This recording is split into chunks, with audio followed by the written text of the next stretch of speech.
Então, meus caros, das ciências, minhas caras, das ciências contábeis, né? É uma satisfação revê-las e revê-los, né, para nossas discussões com bastante calma, com bastante propriedade sobre o direito tributário. Né? Eu gosto sempre de fazer uma contextualização da importância da disciplina para o curso de vocês, né?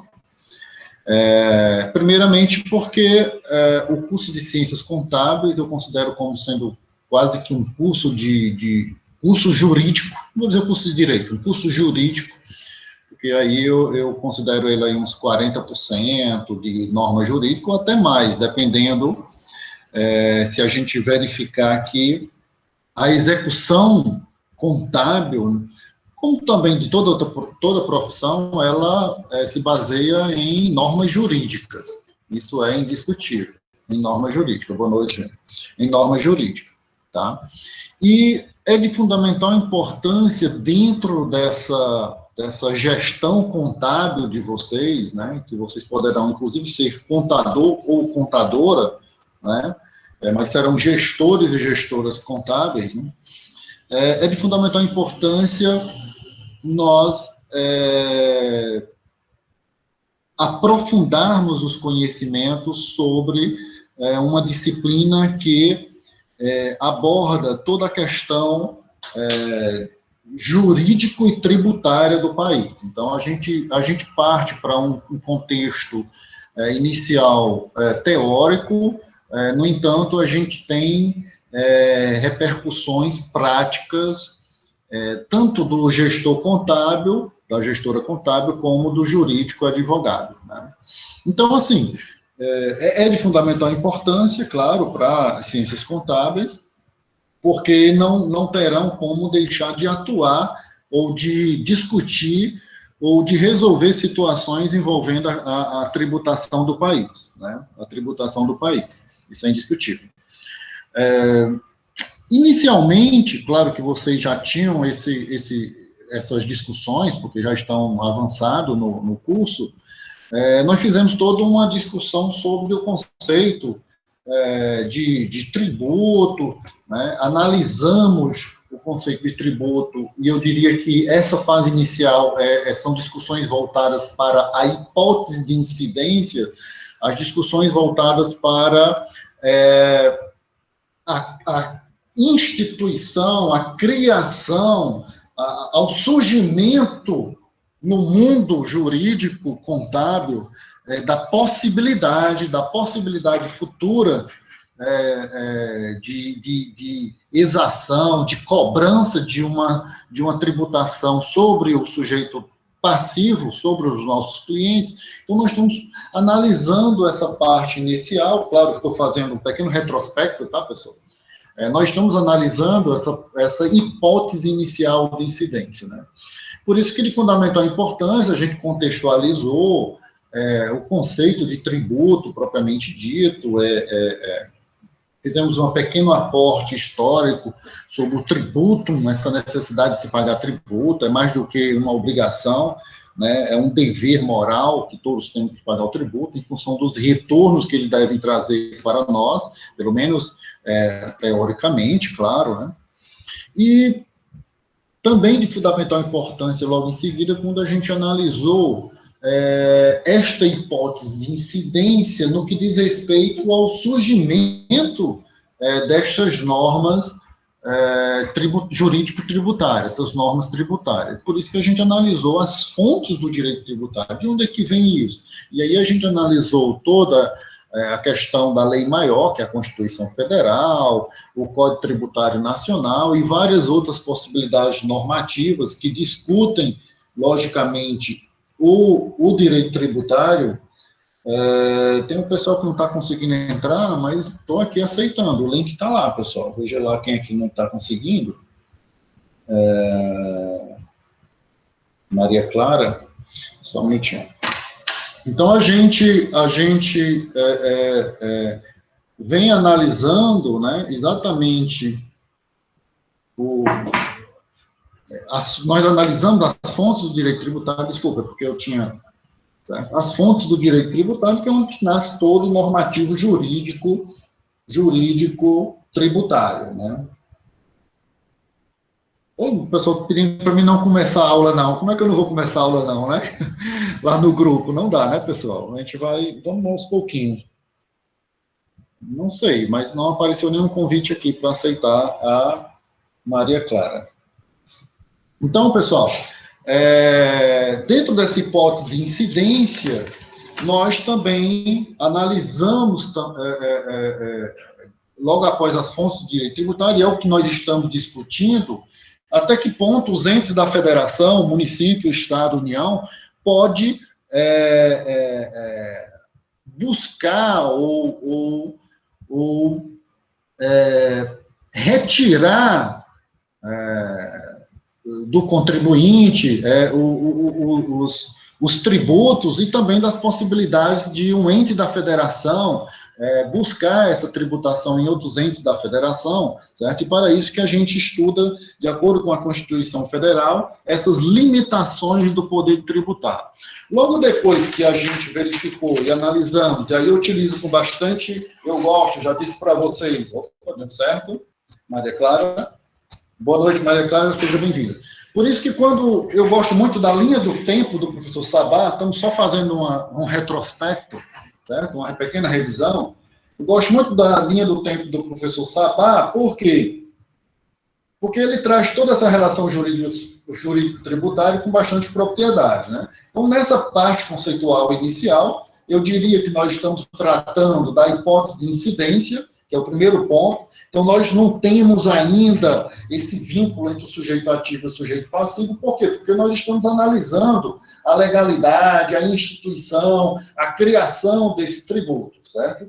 Logo em seguida, seguindo a linha do tempo do professor Sabá, a gente ocorre uma situação, uma condição, depois da possibilidade jurídica, depois da existência no mundo jurídico, ocorre uma situação, né? E essa situação é uma condição que é um momento que vincula o sujeito ativo ao sujeito passivo, né? E esse momento é a condição que faz gerar esse vínculo entre o sujeito ativo e o sujeito passivo, que é o fato gerador da obrigação tributária. Eu diria que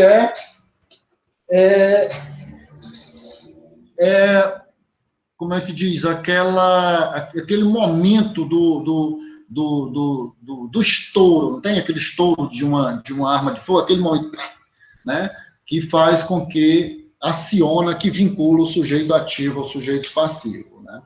Então, quando nós temos o sujeito ativo e o sujeito passivo devidamente vinculado com esse fato gerador que fez gerar, por exemplo, o imposto de renda, logo que você ultrapassa aquele momento, aquela alíquota, aquele momento, alguns centavos além do teto, né, acima do teto, então, foi a situação, a condição que fez gerar esse vínculo entre o sujeito ativo e o sujeito passivo, que é, logicamente, o fato gerador da obrigação tributária, né? Com essa existência do sujeito ativo e o sujeito passivo, nós já temos um crédito tributário? Não, nós não temos ainda um crédito tributário, ou seja, a administração a administração fazendária, ela ainda não pode empreender com instrumentos legais para obrigar o sujeito passivo a pagar esse tributo. Ainda não pode, tá? Inclusive, antes dessa constituição definitiva do crédito tributário, é possível ocorrer uma situação que poderá excluir esse crédito tributário. Nós vamos ver com mais detalhe lá na frente, está no nosso conteúdo, e essa condição que poderá excluir, porém, após o vínculo do sujeito ativo com o sujeito passivo, ou seja, após o fato gerador, que gerou esse vínculo, porém, antes do crédito definitivo, antes do crédito tributário, pode ocorrer uma situação que venha excluir esse crédito tributário. Tá? Essa exclusão ocorre pela isenção e pela anistia. Tá?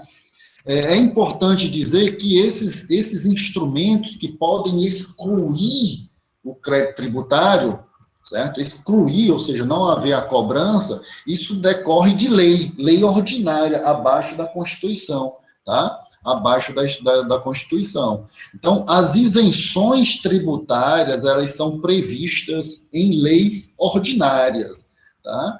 Leis abaixo da Constituição. O que está na Constituição Federal são as imunidades tributárias. Mesmo que vocês leiam, aí um detalhe extremamente importante, pessoal. Mesmo que vocês leiam no texto da Constituição Federal, o nome isenção, não interprete como sendo esta isenção.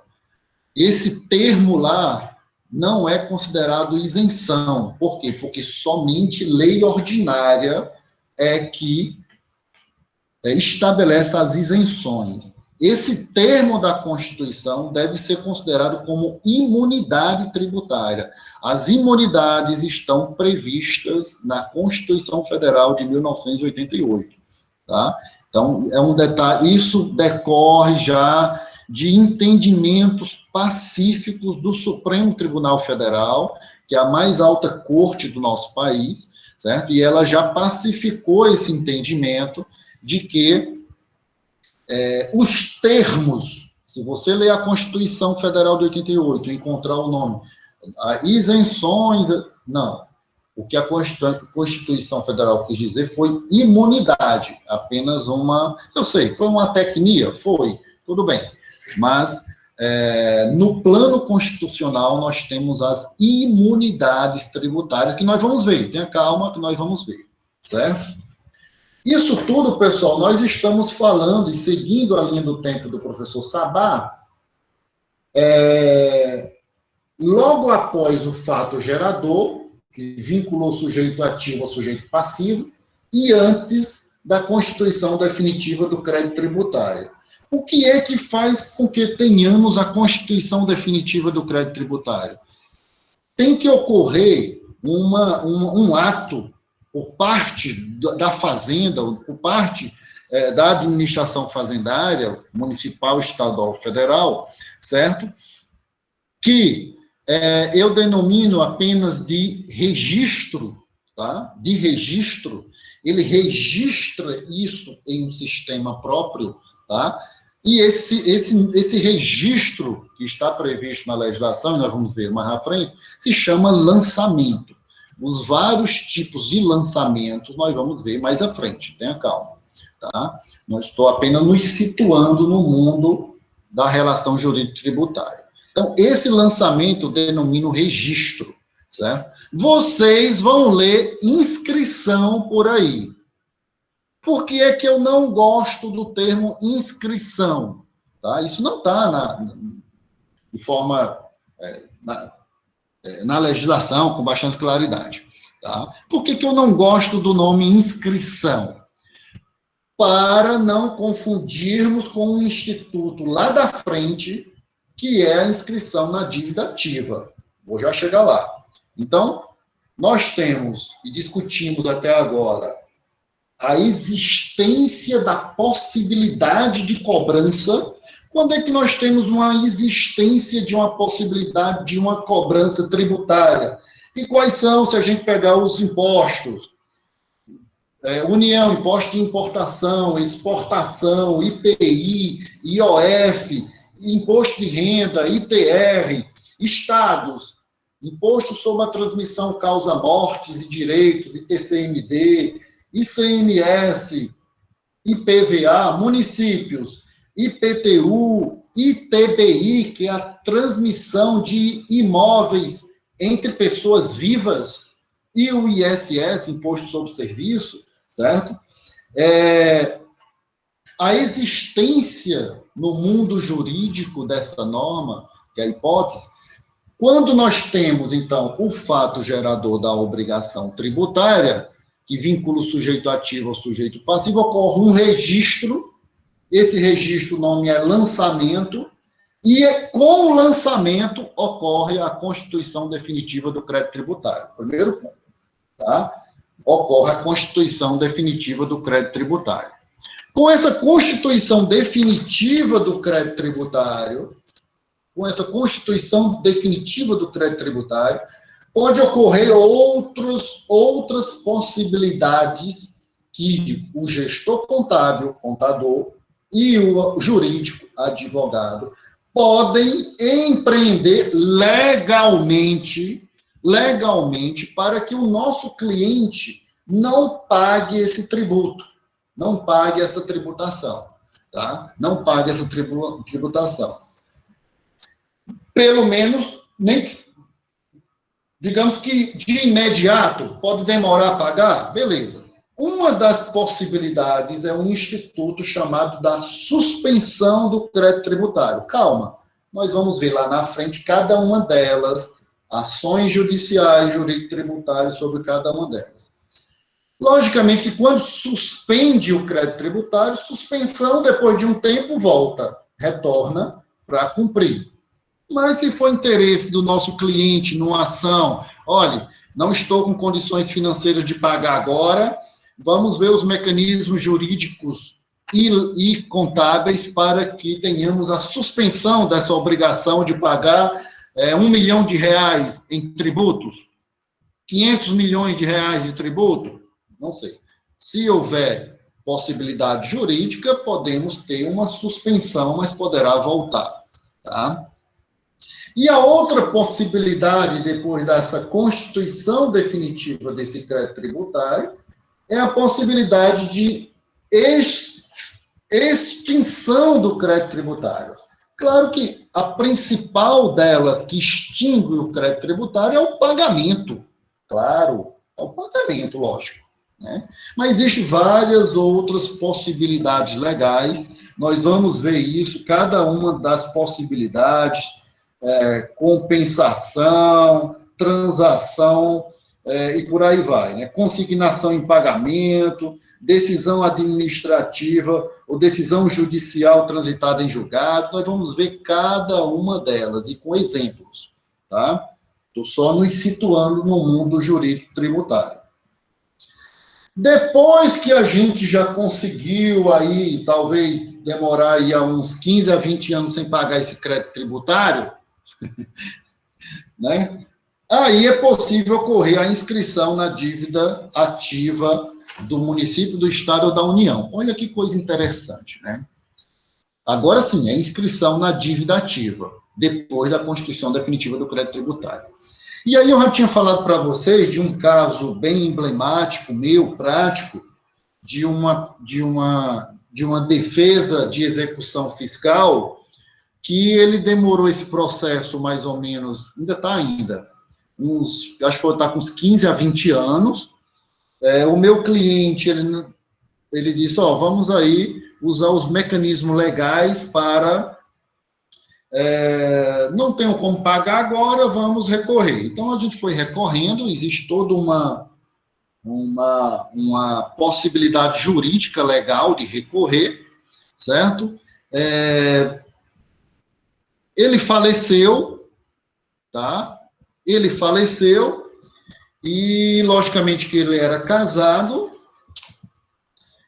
A dívida, havia um termo de confissão de dívida do casal, então, eu ainda estou analisando aí a defesa.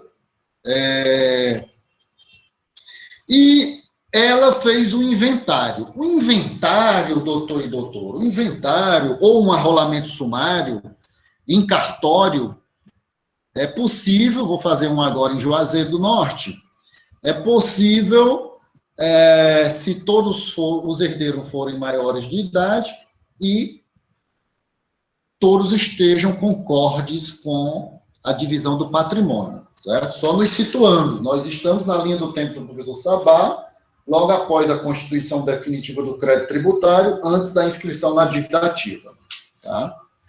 E aí, ela foi fazer o inventário, doutor e doutora, e o oficial do cartório disse, Primeiro, a família contou a situação. Aí o oficial do cartório, não vai dar certo esse cartório, ou esse inventário. Não vai dar certo, porque o falecido e a viúva não vão conseguir emitir a certidão negativa de débitos. Nós vamos ver na administração fiscal também as certidões, tá? Lá na frente. Não vai ser possível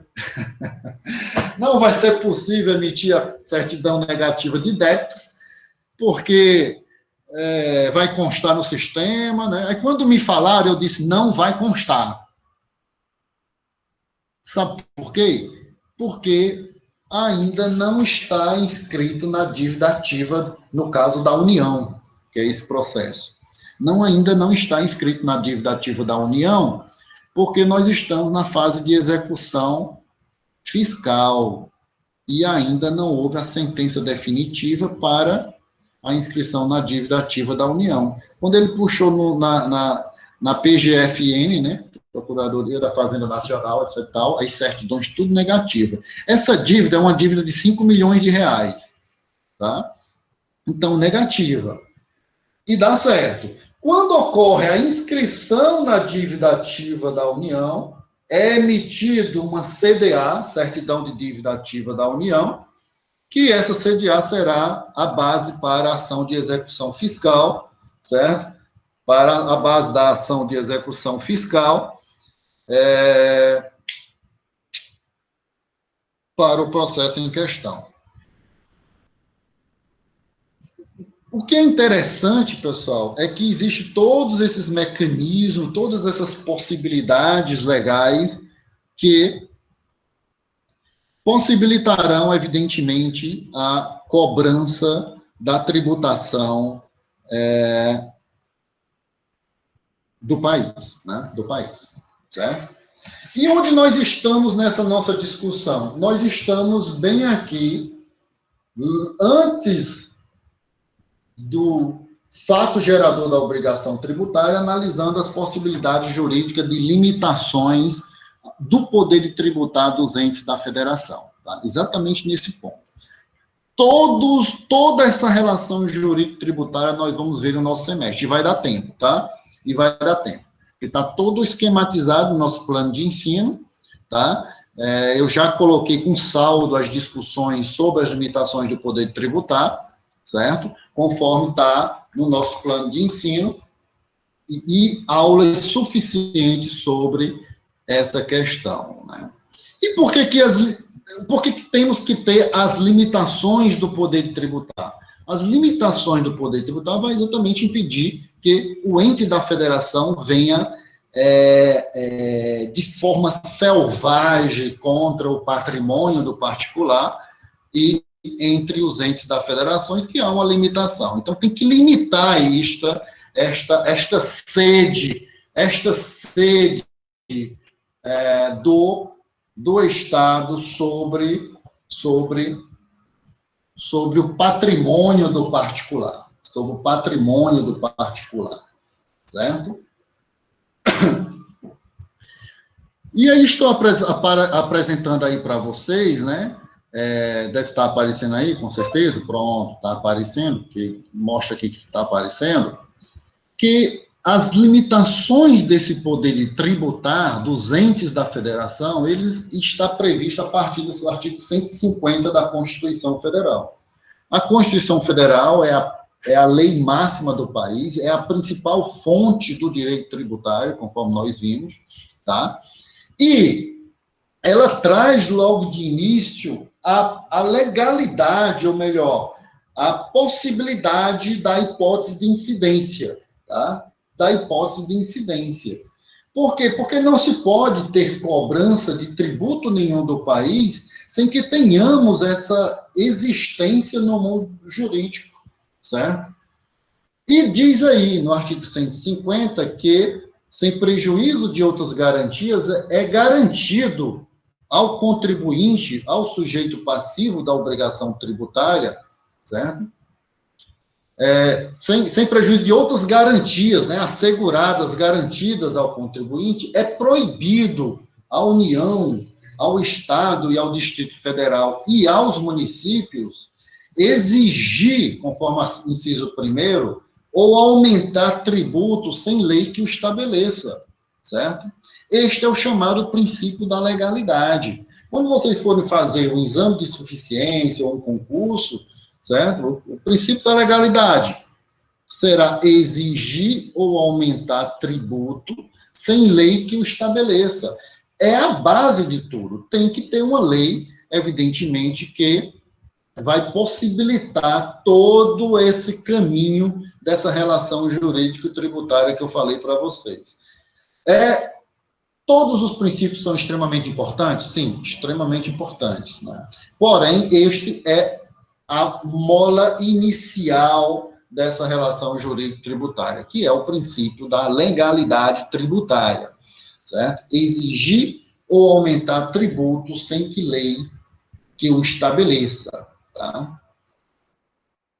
No inciso 2, ele traz para a gente, e tenha calma, que nós agora está muito tranquilo, muito simples, mas nós vamos ver algumas situações particulares mais à frente, que é proibido à União, aos estados, ao Distrito Federal e aos municípios instituir tratamento desigual entre contribuintes que se encontram em situação equivalente. Não pode haver distinção, né, entre contribuintes. Você não pode estabelecer qualquer distinção por ocupação profissional, né, ou função, certo? Independente dessa denominação jurídica de rendimentos, títulos ou direito. Então, esse é o chamado princípio da isonomia. Isso quer dizer que essa cobrança tem que ser igual, uniforme para todas as pessoas. Se for um tributo da União, para todas as pessoas, os contribuintes da federação. Calma, as exceções e as particularidades nós vamos ver mais à frente, tá? Mas esse é o chamado princípio da isonomia tributária, certo? Que não pode haver essa desigualdade na cobrança da tributação no país, tá? Bem simples, bem tranquilo, sem nenhuma dificuldade de entendimento, né? O próximo princípio, e aí ele exige da gente toda uma interpretação, que aí você tem que fazer, pessoal, sempre uma leitura conjunta. O inciso 3 fala cobrar tributos com o caput, ou a cabeça do artigo, sem prejuízo de outras garantias do contribuinte ao contribuinte, é proibido à União, aos Estados, Distrito Federal e aos municípios o quê? O que é proibido aos entes da federação? Cobrar tributos em relação a fatos geradores ocorridos antes do início da vigência da lei que os houver instituído ou aumentado. Vamos entender, né? Então, se nós observamos, pessoal, pela linha, eu sei que vocês estão me vendo aqui no cantinho. Se nós observarmos a linha do tempo do professor Sabá e, evidentemente, toda a relação jurídica e tributária, nós vimos o seguinte, que antes do fato gerador da obrigação tributária, tem que ter a hipótese de incidência, certo? A hipótese de incidente, ou seja, a criação, a instituição desse tributo.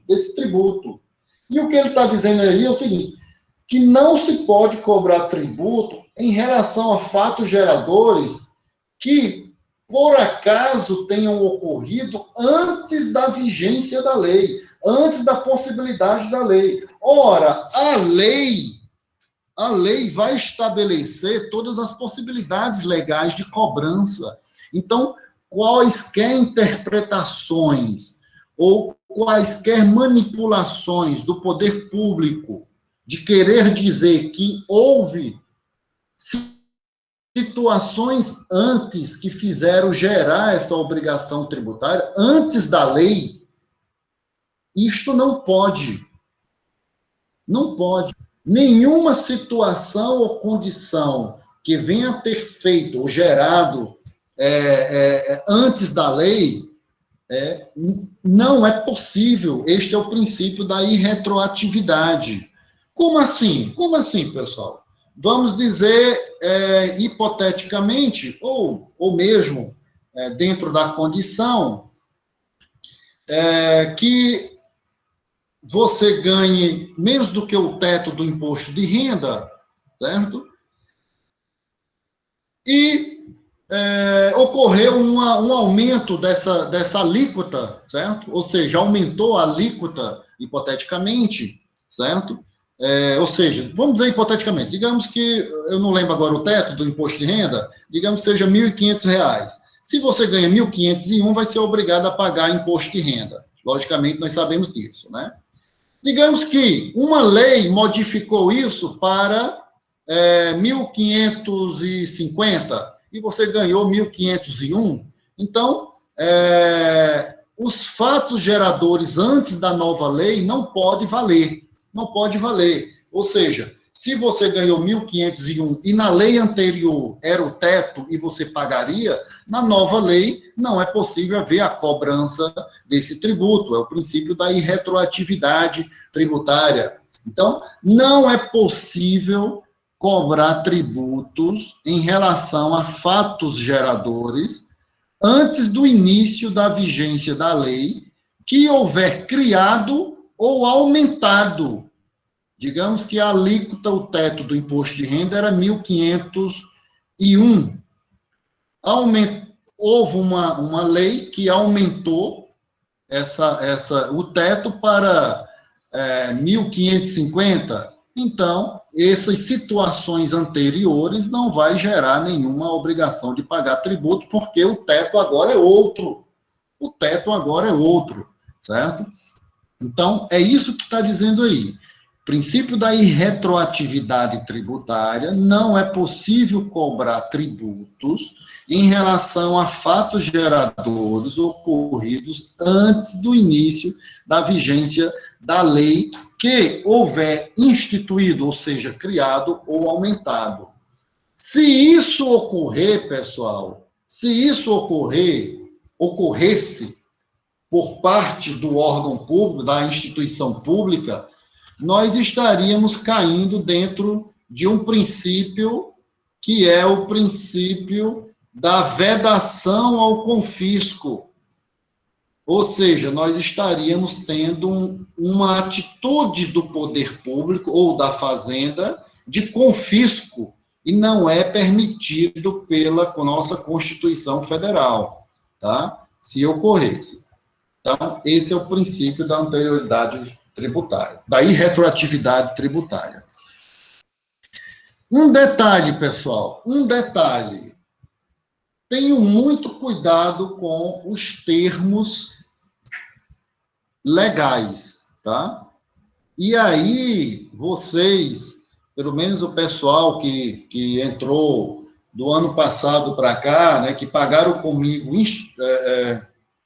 estruturas de direito, tá? Eu não sei como foi a época que vocês pagaram, talvez instituições de direito público e privado, não lembro, certo? Não, quer dizer, não sei como era a matriz de vocês no início, mas a gente estuda, olha a importância do nosso conteúdo, e é isso que eu estou agora com o primeiro semestre de Ciências Contábeis, né, reforçando isso. Nós estudamos um instituto em estruturas do direito que é a vigência, a eficácia, né? Validade, vigência e eficácia da norma, tá? Tenham muito cuidado. Esse inciso 3, que é o princípio da irretroatividade, ou seja, não pode retroagir, não pode voltar. Aí eu vou ser redundante de forma proposital. Não pode voltar para trás. Foi propositado, tá, pessoal? Foi proposital, lógico, né? Voltar é para trás. Mas para reforçar o termo, irretroatividade não pode voltar, certo? Ele fala que é antes do início da vigência da lei, pessoal. Da vigência da lei. Cuidado com isso aqui, doutor. Cuidado com isso aqui, doutora. Tenham cuidado com isso. Como é que eu coloco aqui uma para modificar aqui? Tá. Vamos colocar aqui para chamar bem a atenção. Cuidado com isso aqui, doutor e doutora, tá?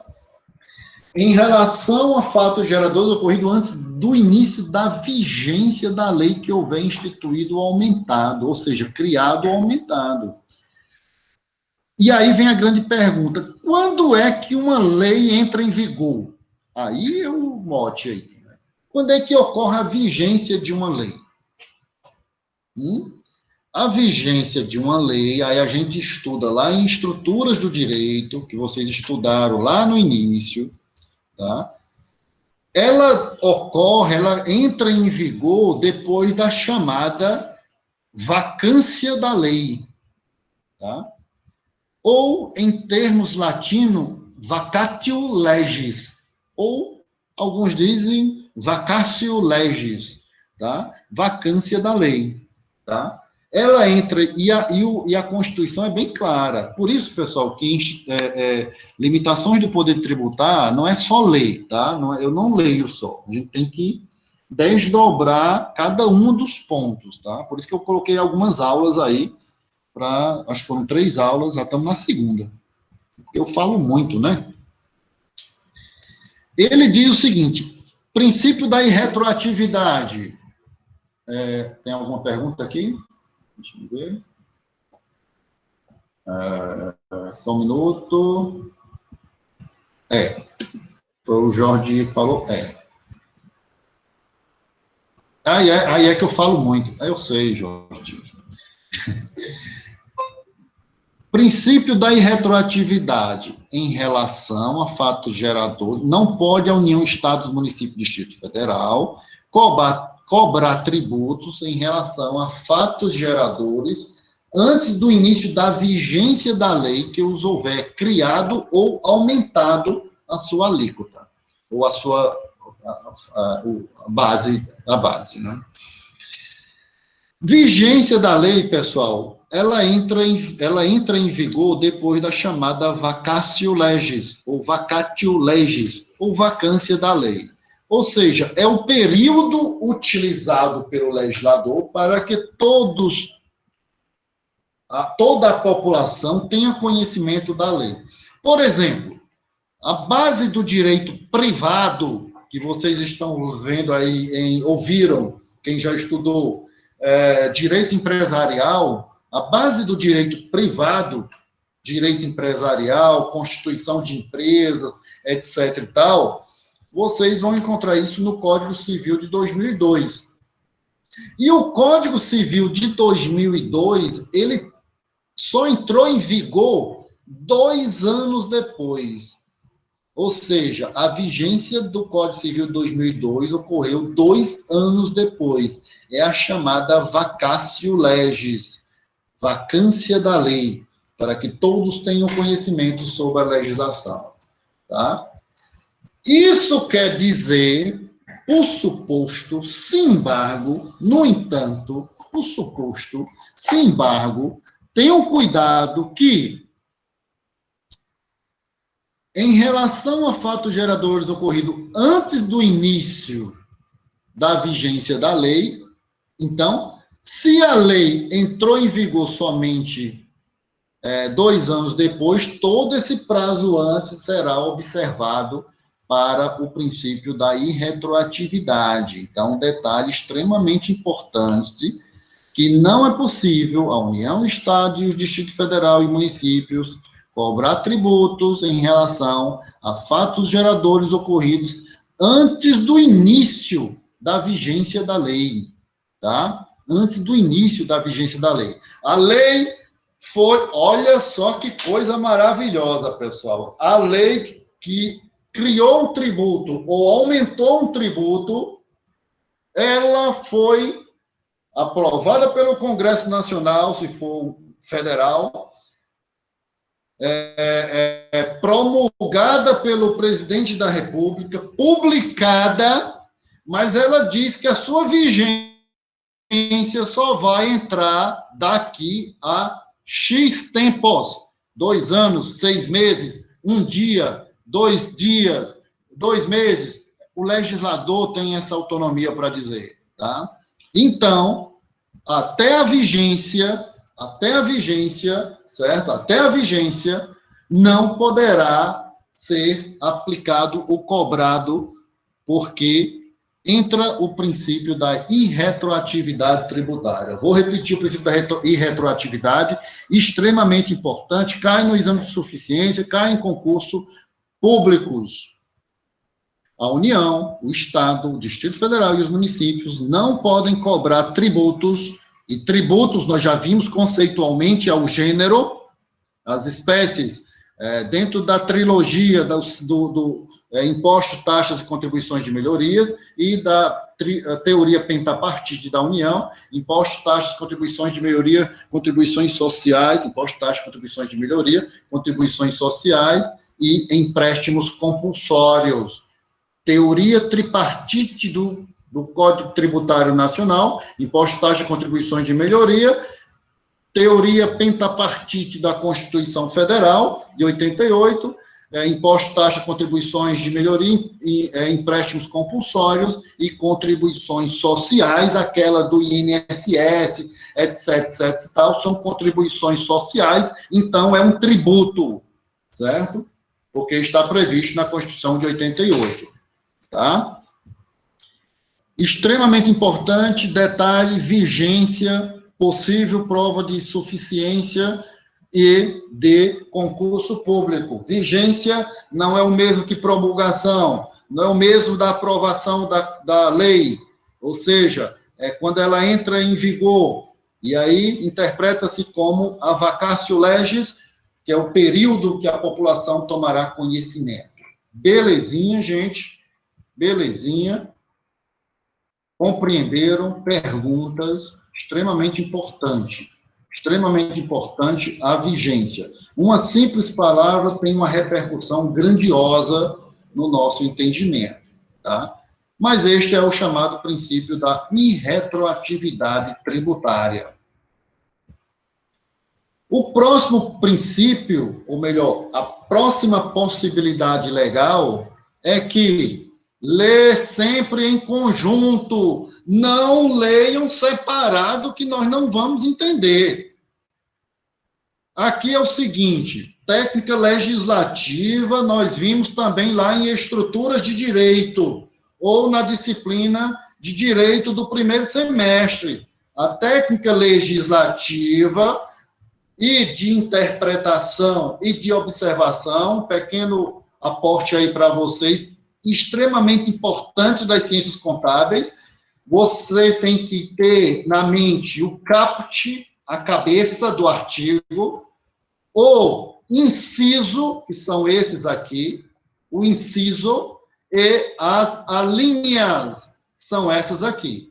Artigo, incisos e alíneas. E aí tem outras subdivisões, tá? Então, o que é que diz a cabeça do artigo? Que sem prejuízo, tem alguém querendo entrar? Minuto. Mário Vitor. Boa noite, Mário Vitor. Vamos ver o que diz a cabeça do artigo. Artigo 150. Sem prejuízo de outras garantias asseguradas ao contribuinte, é proibido, vedado, aos entes da federação, quem são eles? União, estados, Distrito Federal e município, inciso 3, cobrar tributos de como, em que condição? No mesmo exercício financeiro em que haja sido publicada a lei que os instituiu ou aumentou. E este, nós vamos ler em consonância, em sintonia com, vou só minimizar um pouquinho, e este nós vamos ler em sintonia, vou descer aqui para ficar melhor de ver, e este nós vamos ver em sintonia com a linha C. É proibido à União, aos estados, ao Distrito Federal e aos municípios cobrar tributos. A linha B, no mesmo exercício financeiro em que haja sido publicada a lei que os instituiu ou aumentou e antes de decorridos 90 dias da data em que haja sido publicada a lei que os instituiu ou aumentou, observado a linha B, estas duas alíneas do inciso 3 do artigo 150 da Constituição Federal trata do princípio da anterioridade tributária. Anterioridade tributária. Certo? Anterioridade tributária. Tá? E estas duas alíneas, nós devemos interpretar em sintonia com outros artigos, outros princípios. Primeiro, aí nós já temos que ter o conhecimento. Quando é que se encerra o exercício financeiro? Aí vocês da contabilidade sabem disso, logicamente, que o exercício financeiro encerra 31 de dezembro de cada ano. Primeira interpretação. Beleza. Ele fala em que haja publicado a lei. Se é a lei, nós já sabemos que aqui nós temos a chamada princípio da legalidade tributária. Certo? Tem que ter uma lei que criou, que instituiu ou aumentou, majorou o tributo, tá? Extremamente importante. Isso quer dizer que se foi criado um tributo ou aumentou as suas alíquotas, ele só vai entrar em vigor quando? Foi feito isso agora em março de 2021, só entrará em vigor o princípio da anterioridade no exercício financeiro 2022. Só entrará em vigor em 2022. O princípio da anterioridade tributária diz que se um tributo ele foi criado, hipótese de incidência que eu falei para vocês, se um tributo foi criado ou ocorreu um aumento da sua cobrança, alguma situação, ele só entrará em vigor no próximo ano, no próximo exercício financeiro. Tranquilíssimo esta interpretação. Tranquilíssimo. Criou um tributo ou aumentou a sua possibilidade de cobrança, só entra em vigor no próximo exercício financeiro, 1º de janeiro de 2022, ou seja lá de qual for o ano que tenha sido criado. É no exercício seguinte. Beleza. Vamos já para as particularidades. Interpretação em sintonia com a linha C. Também não se pode cobrar, a União, o Estado, o Distrito Federal e município não pode cobrar tributo antes de decorridos 90 dias da data em que haja sido publicada a lei que os instituiu ou aumentou. Essa interpretação é conjunta. Isso aqui também é denominado princípio da noventena. Também é denominado, vocês vão ver por aí, em alguns livros, exame de suficiência, o princípio da noventena é o princípio da anterioridade tributária? Sim! Sim!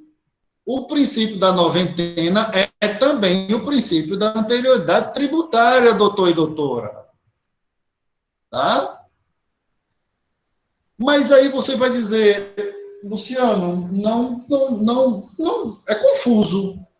Ora, se a linha B diz que não pode cobrar um tributo no mesmo exercício, ou seja, só no ano seguinte, qual a razão de ser do princípio da noventena? Ou seja, só pode cobrar depois de decorridos 90 dias que haja sido publicada a lei que os instituiu ou aumentou. Observe, meus queridos e minhas queridas, que aqui, olha só que belezinha, aqui é bem igualzinho, ó, em que haja publicada a lei que o instituiu ou aumentou, ó, igualzinho, ó. No entanto, a linha B fala exercício financeiro, ou seja, só entra no ano que vem, e a linha C fala 90 dias, noventena. Aí é que está, doutor e doutora das contábeis. O contribuinte não pode ser pego também de surpresa, né? Por isso que nós estamos falando das limitações do poder de tributar. Ora, o exercício financeiro vai até quando? 31 de dezembro. 31 de dezembro. Isso quer dizer que o próximo exercício financeiro entra quando? Em 1º de janeiro. Tá? Pessoal, eu estou só colocando para melhor interpretação. Isso aqui não faz parte do texto constitucional, lógico. Né? Quer dizer que se criou um tributo ou aumentou esse tributo dia 31 de dezembro pela linha B, ele deveria entrar em vigor dia 1º de janeiro. Só que aí aplica-se a noventena. Se for instituído em 31 de dezembro, só entrará em vigor, só poderá ser cobrado depois de 90 dias. Então, dezembro, então janeiro, fevereiro e março. Belezinha? Princípio da noventena. E é lógico, há uma limitação do poder de tributar aí, doutor e doutora. Certo? Porque se não tivesse essa linha C, entraria em vigor dia 1º de janeiro. E o contribuinte também não pode ser pego de surpresa, doutor e doutora. Não é possível isso, tá? Só voltando aqui para nós vermos outras situações aqui. Ei, Luciano, aí o princípio da noventena, ele só entra em questão nesse quesito aí? Nessa possibilidade,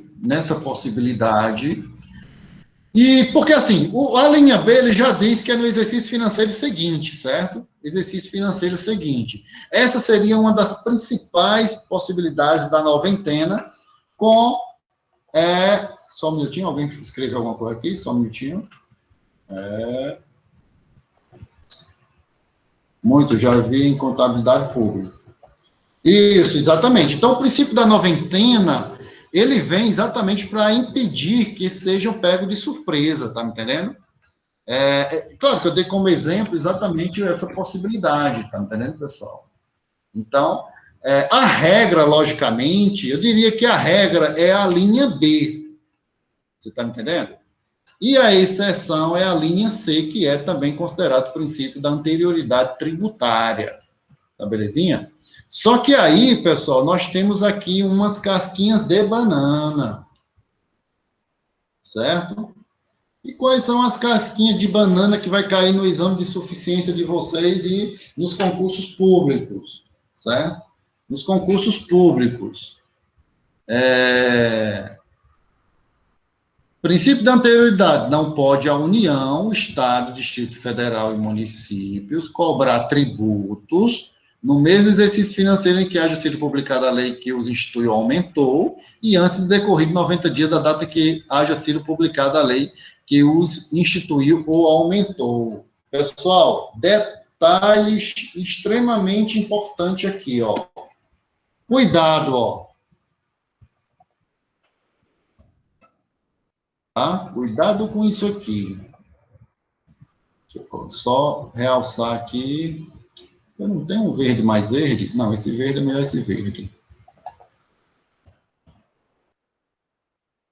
Pessoal, cuidado com esse detalhe. Opa, foi muito grande. Só coloque em negrito, professor. Também funciona. Porque tá no Arial, e o Arial nem ajuda muito. Pessoal, no mesmo exercício em que haja publicada a lei, cuidado, não é no mesmo exercício em que haja aprovação do Congresso Nacional, não é no mesmo exercício em que haja sido, que tenha ocorrido a promulgação pelo presidente da República, ou pelo governador, ou pelo prefeito. Não. Somente depois da publicação da lei. Publicada, pessoal. Isso é um detalhe que a pessoa passa e aí acaba errando uma questão, pessoal. No mesmo exercício financeiro que haja sido publicada a lei. Por que esse detalhe? Porque vocês podem ir em concurso trocando essa palavra publicada por algum outro termo. Promulgada, aprovada pelo Congresso Nacional, tá? Então, tem que ter a publicação da lei. E aí eu pergunto para vocês, essa publicação é onde, pessoal? Aí tem questões que ainda vêm para complicar mais ainda, né? Publicada no Diário Oficial, pessoal. A publicação de uma lei, ela ocorre no Diário Oficial. No Diário Oficial da União, dos Estados e dos municípios, certo? O que é interessante, né, pessoal, que é o que acontece aí em muitos municípios, né? Ou próprio Estado, União. Eu já vi em municípios. Por exemplo, o órgão oficial, o órgão oficial de publicação dos atos de um ente da federação é o Diário Oficial. Esse Diário Oficial, logicamente, ele foi autorizado pelo Legislativo, a sua instituição, a sua criação. E aí eu já vi em municípios, tipo, ata de publicação de licitação. Além de publicar no Diário Oficial, alguns municípios, só uma partezinha aí, tá, pessoal? Ata de publicação de licitação. Além de publicar no Diário Oficial do município, publica também, ou melhor, o município contrata um jornal para publicar. Olha que coisa, Jesus, isso tem toda uma repercussão tão grande, gente, porque pode ser que caracterize até improbidade administrativa. Porque se você tem um órgão oficial de publicação, por que é que foi contratado uma empresa particular para publicar também em jornal? Então tem que ter muito cuidado isso aí, salvo se há a previsão legal da obrigatoriedade de publicar no Diário Oficial e também em empresas privadas, que eu duvido muito.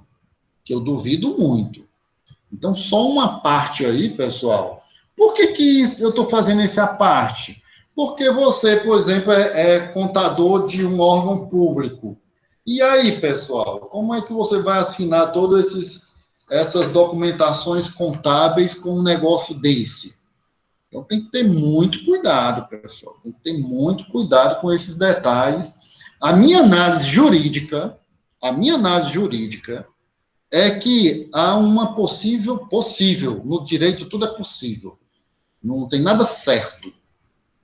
Não tem nada, né? Há uma possível improbidade administrativa. O gestor que paga uma conta dessa pode estar pagando de forma ilegal, beleza? Então, pessoal, Voltando aqui, o princípio da anterioridade tributária tem que ser analisado com bastante cautela, tá?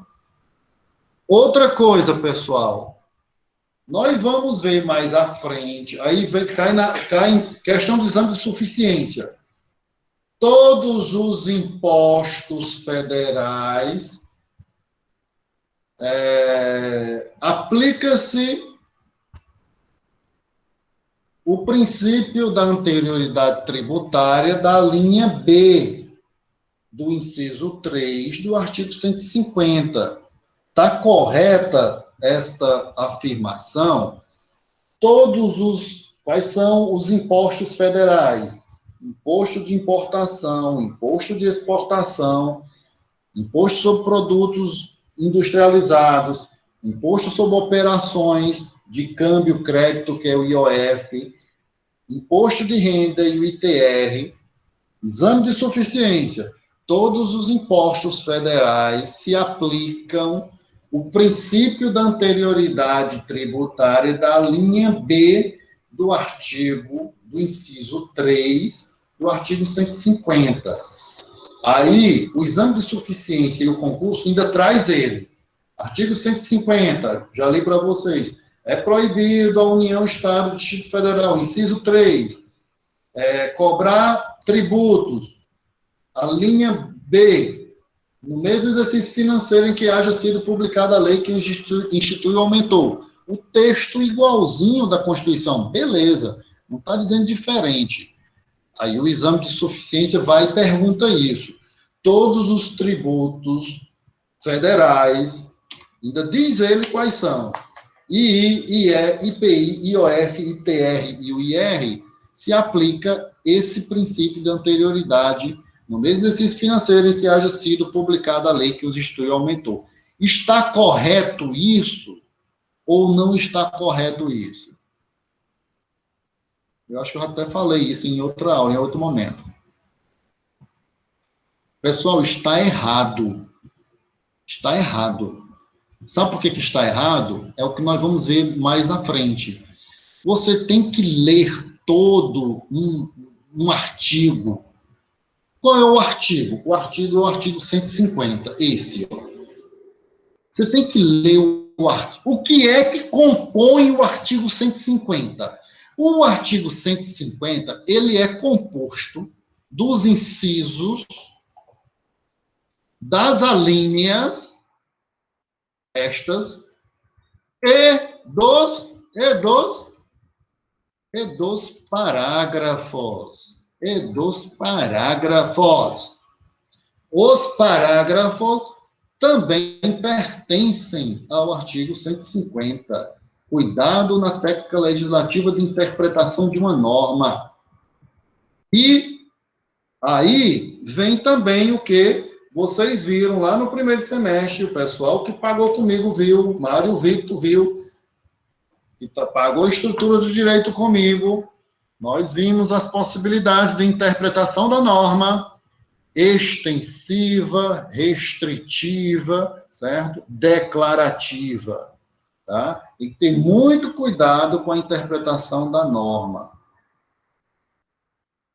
A norma diz que, nas suas exceções, atributos que não se aplicam, e nós vamos ver esse princípio da anterioridade tributária. E aí eu provo para vocês. Vocês viram que saiu na televisão aí, que o presidente da República isentou o imposto de importação de algumas situações, de alguns medicamentos ou de alguns equipamentos da área de saúde, e que foi de imediato. Ele isentou e já entrou em vigor de imediato. Ora, se aplicasse o princípio da anterioridade, só entraria em vigor no ano que vem. E há as exceções ao princípio da anterioridade, que são os impostos, imposto de importação, exportação, IOF e IPI, não se aplica o princípio da anterioridade. Calma, nós vamos rever isso mais abaixo, quando estivermos vendo as exceções. Não se aplica o princípio da anterioridade. Isso cai que é doce de leite em exame de suficiência. Isso cai igual a doce de leite em concurso público. Menino, ó, assim, certo? Então, imposto de importação, imposto de exportação, o IPI, o IOF, não se aplica o princípio da anterioridade, porque são impostos que visam regular a balança comercial do país. Eu dei um exemplo aí em alguma das aulas aqui, eu acho que eu disse para vocês, né? Eu usei até o exemplo do arroz, não foi? Acho que foi isso, né? De repente, é mais barato comprar de fora, de um país estrangeiro, do que do nacional. Aí começa a entrar, aí a balança comercial começa a desregular, está saindo dinheiro do país, certo? Capital. Então, o presidente da República, ele então aumenta a alíquota de imediato da importação de arroz ou feijão, seja lá o que for, tá? E automaticamente nós deixamos de comprar de fora do país, porque não compensa, passamos a comprar interno, e aí nós começamos a balancear, a estabilizar a balança comercial do país, e por aí vai, tá? Detalhe, o presidente da República faz isso através de uma lei? Não, porque se fosse por uma lei, iria demorar a tramitação no Congresso Nacional e fugiria aos fins, mediante decreto do Executivo. Decreto do Executivo, nós vimos, é uma das fontes do direito tributário, doutor e doutora. Decreto do Executivo é uma das fontes do direito tributário, doutor e doutora. Então, mediante decreto, o presidente pode movimentar esses tributos, esses impostos, para regular a balança comercial ou algum outro contexto no país, tá? Mais à frente, logicamente, nós vamos ver com detalhes, tá? Então, dica, pessoal. Pessoal, deixa eu só dizer uma coisa para vocês, detalhezinho para vocês, tá? Precisa decorar isso não, gente. Não, funciona não. Para mim, assim, não funciona não. Não vai ter nas nossas avaliações, porque temos que ter, negócio de decorar isso. Não. A gente vai dar uma situação prática e você vai lá na lei e olha. Você acha que você está lá no seu escritório de contabilidade, tu vai saber o CTN todo na ponta da língua, é? Já se viu isso? Vai saber decorado aqui o artigo? Não. Você vai saber, vai ter a percepção na mente de, opa, eu já sei que tem que ser publicada. Beleza? Exercício financeiro, já sei o conceito. Exercício é no próximo ano. Onde é que tem isso? Lá no artigo 150. Eu vou lá no artigo 150 e olho. Entendeu? CTN. Vou lá no CTN e olho. Tá? Não é assim não, pessoal. Não é, isso aqui não é ensino médio, não. Que negócio de ensino médio? Não foi outro tempo. Aqui é outra realidade. Tá? Nós temos que assimilar o conhecimento, certo? Saber o que é o princípio da anterioridade. Saber o princípio da anterioridade não precisa ser igualzinho à letra, não. Que se aumentou, se foi criado um tributo, ou foi aumentado, majorado esse tributo, ele só vai entrar em vigor no próximo ano. Pronto. Próximo ano. Termos técnicos. No próximo exercício financeiro, doutor e doutora. Próximo exercício financeiro. Tá? Cuidado, princípio da noventena, 90 dias depois da lei que haja instituído ou aumentado, mesma coisa, tá? Saber, não é decorar, que tem alguns tributos, e com o tempo a gente vai pegando, tá? Tem alguns tributos que não se aplicam ao negócio, pela lógica. Pela lógica, doutor e doutora, não se aplicam. Imposto, exportação, IPI e IOF. Tá? Com o tempo a gente vai pegando esse danado. Tá? Agora tem que ter cuidado com as casquinhas de banana que vem para confundir a gente. Para confundir a gente. Então isso não pode acontecer. Não pode acontecer. Certo? Então eu posso fazer uma contextualização. O presidente da República sancionou uma lei que instituiu e aumentou o tributo, não sei o que, não sei o que. Estamos falando do princípio da anterioridade tributária. É verdadeiro isso? Não. Porque sancionar não é o princípio, tem que ter sido publicado. Só depois da publicação. Só depois da publicação, doutor e doutora. Só depois da publicação. Então, assim, são detalhezinhos que a gente vai com o tempo pegando, vai assimilando a situação, tá? Então, extremamente importante esse princípio da anterioridade tributária, certo? Que é interpretado em sintonia com o princípio da legalidade dentro dessa particularidade, tá? Tem outros que é mais tranquilos? São. Princípio, não pode a União utilizar, União, Estado, Distrito Federal e Município, utilizar o tributo com efeito de confisco, tá? Não pode, princípio da vedação ao confisco, tá? E aí, eu acho que foi algum colega aqui, deixa eu ver, tem uma colocação, bora ver aqui. Espera aí, pessoal. Não carece decorar quem descobriu o Brasil. Então, quem escreveu a Carta de Portugal? A Carta ao Portugal. Não, mas isso aí acaba com o tempo, né? Quem foi? Foi o Roberto. Hein, Roberto? Mas isso aí serviu isso aí para poder a gente passar naquelas provas lá que a gente fez, rapaz.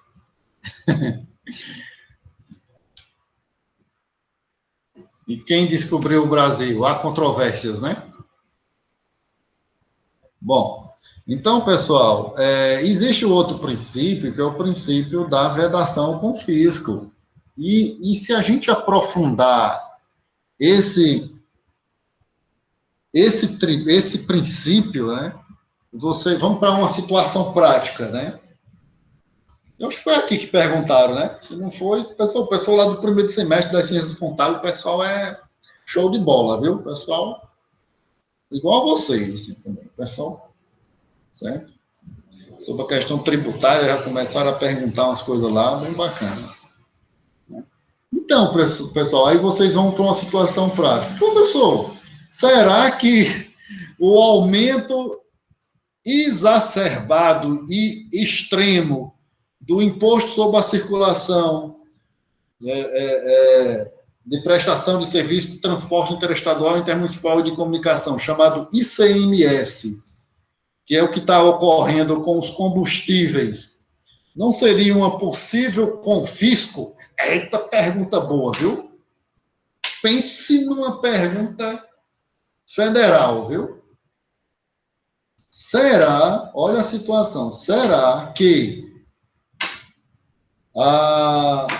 o aumento exacerbado, ou seja, o aumento astronômico do ICMS, dos combustíveis, não poderia levar à compreensão de um possível confisco, ou seja, haveria uma possibilidade legal dentro de uma ação judicial em matéria tributária questionar que está ocorrendo um confisco, ou seja, o ente público, o ente da federação, no caso o Estado, está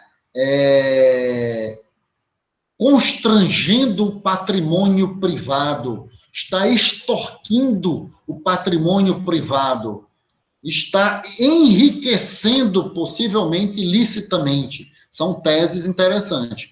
Há uma possível análise, e aí nós estamos aprofundando, para um possível enriquecimento ilícito do poder público. O poder público não pode enriquecer ilicitamente, também é vedado, tá? Então, é possível uma ação judicial nesse contexto? Sim, com toda certeza. Deixa eu olhar aqui uma colocação. Vou processar o Estado depois dessa aula. Pois é. É possível? É possível. Em direito, tudo é possível. Certo? Em direito, tudo é possível. Certo, pessoal? Logicamente que tem que ver se vai ganhar, né? Se vai ganhar a ação. Mas que é possível. É possível? É possível.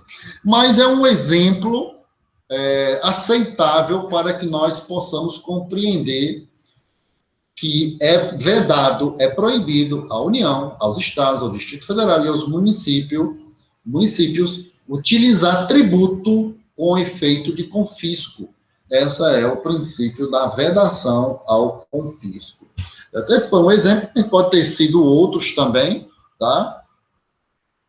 Igual aquele que nós analisamos agora há pouco, sobre o princípio da irretroatividade, alguma situação que tenha sido gerada anteriormente, pode ser que é vedado antes da lei. Então, é possível termos a caracterização também do princípio da vedação ao confisco, e é proibido, não se pode, né? É possível nós entrarmos com ação? Com toda certeza. No entanto, por suposto embargo, uma ação contra o Estado vai tramitar numa das ações da Fazenda Pública da capital, porque o Estado ele possui privilégios e garantias e, logicamente, deverá tramitar numa das ações da Fazenda na capital, né? Se você analisar, olha só que coisa interessante, doutor e doutora. Olha só que coisa interessante. E me vem aqui na mente, se, evidentemente, você quer postergar o pagamento de um tributo, logicamente que eu estou falando do âmbito legal, pelo amor de Deus. Não, não, não, não, não, não, não, não, não, não, não. Vocês são gestores e gestoras contábeis, junto com o jurídico, dentro de uma estratégia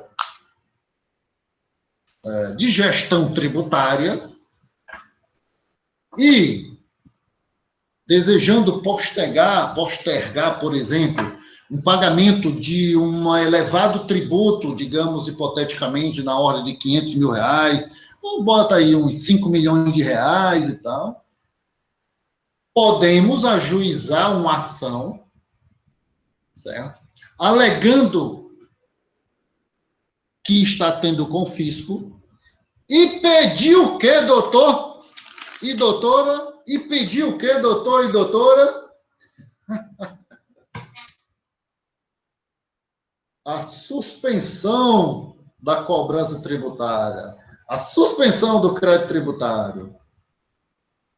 Então, essa possibilidade de confisco pode ser um dos fundamentos para a gente postergar prática processual tributária, doutor e doutora. Essa possibilidade, essa alegativa de que o Estado, o ente da federação, está confiscando o nosso ICMS, via ICMS, e digamos, poxa, são 10 milhões de reais de ICMS. Não, vamos, chama aqui o meu contador, minha contadora, chama aqui meu advogado, minha advogada, ó, não temos caixa para pagar essa tributação. Quais são os meios legais? Meu cliente, claro que o cliente ele paga muito bem a nós, né? Logicamente. Para isso que ele paga muito bem, para a gente pensar. É claro? Para isso que ele paga. Por isso que um contador ele tem que pagar muito bem. 20 mil, 30 mil, contrato fechado todo mês. Que chova ou faça sol, tem que pagar, pô. O jurídico também. O jurídico também, deixa eu olhar aqui, tem uma colocação. O jurídico também. Tem que pagar bem. Deixa eu ver aqui, pessoal. Só um momento. Aparece aqui. Foi o Roberto. Com relação à bitributação também na conta de energia, você acha possível ganhar essas... Olha, a bitributação na conta de energia, ela está sendo discutida ou é no STJ ou é no Supremo Tribunal Federal, Roberto.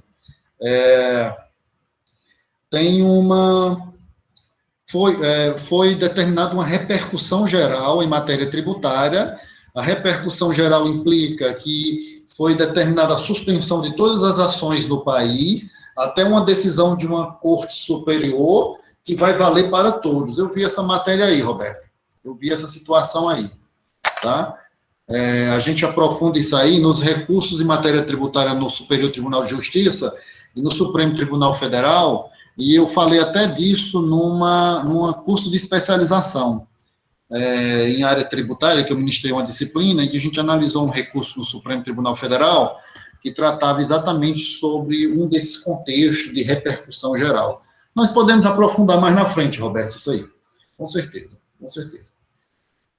Só fechar aqui esse meu seu exemplo, pessoal. 21h45. Se eu falar pouco, né? A gente termina já.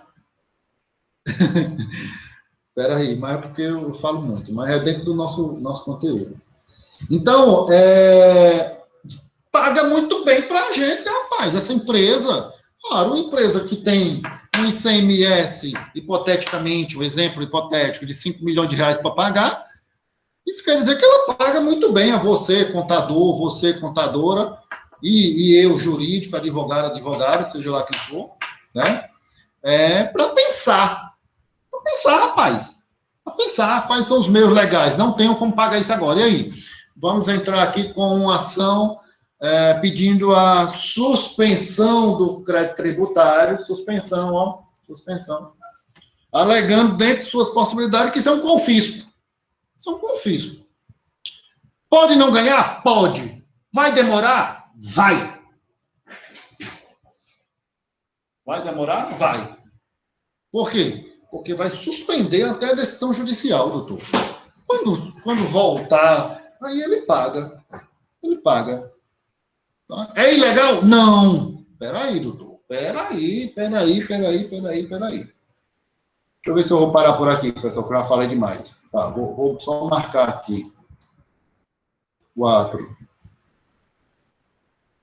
Eu estou no confisco, vou parar aqui na vedação do confisco. Então, pessoal, ele vai pagar? Vai, pode ser que pague, sim. Por que não? Certo? Vai demorar esse processo? Vai. Certo? Agora, por que nós podemos entrar com esse processo judicial em matéria tributária, defendendo o nosso cliente, prática processual tributária, tá, pessoal? Tendo como argumento um possível vedação do confisco, tá? Aplicando o princípio da vedação do confisco, é uma defesa, é uma tese, a gente chama tese jurídica tributária, tá? Mas por que nós podemos entrar? Porque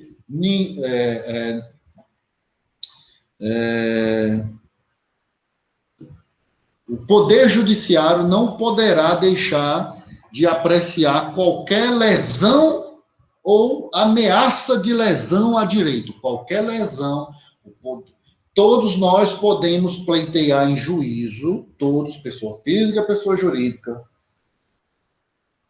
quaisquer lesão ou a ameaça, a possível ameaça de lesão a um direito, tá? Então, nós entendemos que há um direito de confisco aí, logicamente, nós sabemos que por trás há um interesse de gestão, de planejamento, não estou dizendo planejamento tributário, o planejamento tributário é dentro de alguns parâmetros, alguns sentidos, também não é ilegal o que eu estou dizendo, tá, doutor? Não, tem brecha na lei, a lei permite. É isso que ele nos paga para pensar, doutor e doutora. É isso que ele nos paga. o nosso cliente paga muito bem. Vocês ganham aí seus 50 mil no escritório de contabilidade, o advogado ganha mais outros 50 mil. Por isso que eu, quando falo para os administradores, dou aula lá no primeiro semestre também, os administradores, teremos grandes empresários formados por essa excelente universidade que é a Unileão, tá? Excelentes gestores contábeis, excelentes, extraordinários contadores e contadoras, tá? Eu digo, olha que eu digo com propriedade, que eu conheço as instituições públicas e privadas. Conheço quase todas daqui. E olhe nas entranhas. Só olhar meu currículo Lattes, viu? Olha aí meu currículo Lattes lá, tá? Do CNPq. Certo? Então, por que não? Eu digo lá para os administradores de empresa, olha, pessoal, vocês, nas empresas, o presidente de uma empresa, vocês têm que contratar fixo um contador, uma contadora, um jurídico e um gestor de pessoas. São o tripé. Você muda, empresa que muda gestor contábil de tempos em tempos, pelo amor de Deus, gente. Pelo amor de Deus. Pelo amor de Deus. Até que o outro venha, que pegue toda a situação contábil da empresa, vai pegar? Pega. Mas eu não recomendo, pô. Não recomendo. Você já tem uma visão geral da empresa, já sabe qual é o negócio, já sabe as estratégias. Numa situação prática dessa, da possibilidade de alegar um possível confisco para postergar um pagamento de 5 milhões de tributos, o cara tem que, o gestor contábil já tem que ter a visão geral da empresa, o jurídico já tem que ter a visão geral da empresa, certo? Eu, para um cliente meu, digo, ó, você sabe que você vai pagar, né? Você sabe que você vai ser preso, né? Estou dizendo em outras situações. Mas vamos ver aí se a gente diminui a pena aí para poder pegar uma suspensão do processo. A gente vai falar em suspensão do processo em matéria tributária lá no final. Tenha calma. Certo? E, pessoal, desculpa aí que eu me empolgo, né? Eu me empolgo, aí eu peço desculpa aí que eu me empolgo. Às vezes o pessoal conversa comigo e acha que eu falo brigando, mas não é brigando não, é porque eu me empolgo mesmo no negócio. Pessoal, que horas aí, hein? Ixi, olha a hora. Então, pessoal, é isso aí. Se quiserem fazer mais alguma colocação, acho que tem alguma coisinha aqui. Deixa eu ver aqui. Perguntas. Um pouco, mas é normal. Rapaz, eu falaria até amanhã. Imagine presencialmente. Menino, quem me pegou presencialmente, eu falo pelos cotovelos. Pessoal, é isso que eu estou dizendo. Fiquem tranquilos. Não tem negócio de decorar. Vamos assimilar as possibilidades práticas de cada um dos incisos. É isso aí. É isso aí. Ok, pessoal? Amanhã a gente vai continuar das limitações do poder de tributar.